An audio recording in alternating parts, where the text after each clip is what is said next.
Schematic diagram দিয়ে এই ভোল্টেজের নাম লিখে ফাইন্ডে গিয়ে সার্চ করলে কিন্তু প্রত্যেকটা আইসির লোকেশন দেখতে পারবেন যে কোন জায়গায় চলে যাচ্ছে। তারপর হচ্ছে এখানে 5 ভোল্টের বা 3 ভোল্টের যে কোয়েল আছে, কোয়েল থেকে আবার মুসপেক্টের ড্রেনে যাবে একটা। তো মুসপেক্টের ড্রেনে বা সোর্সে আসবে।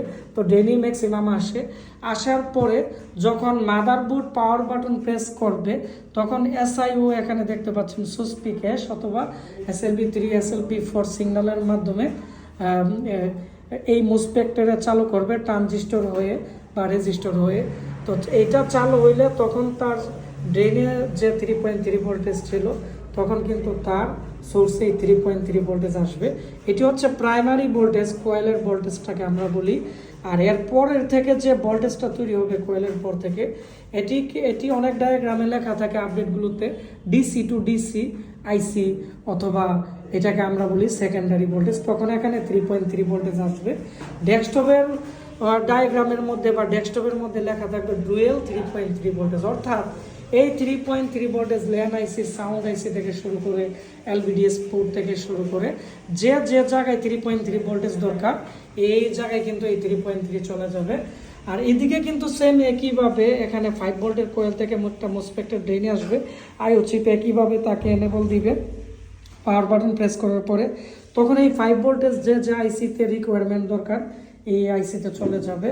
তো আমরা স্কিমেটিক ডায়াগ্রাম রিসার্চ করে সবচেয়ে সহজ উপায় আমি বোঝানোর চেষ্টা করছি যে 5 ভোল্ট 3 ভোল্ট সেকশন কিভাবে কাজ করে।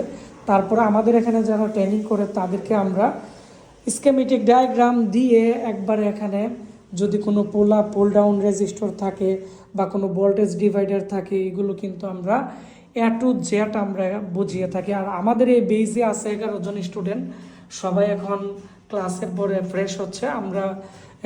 আমি আপনাদেরকে শর্টকাট একটি ক্লাস দিয়েছি। এখানে দেখতে পাচ্ছেন 9 জন স্টুডেন্ট উপস্থিত, 2 জনে একটু অসুস্থ আছে, তারা আজকের ক্লাসে আমাদের এখানে অ্যাটেন্ড করতে পারে নাই। তো সবার জন্য আপনারা দোয়া করবেন। আর এখানে আমাদের আরেকজন নতুন স্টুডেন্ট, ওনার সাথে পরিচয় করিয়ে দিব।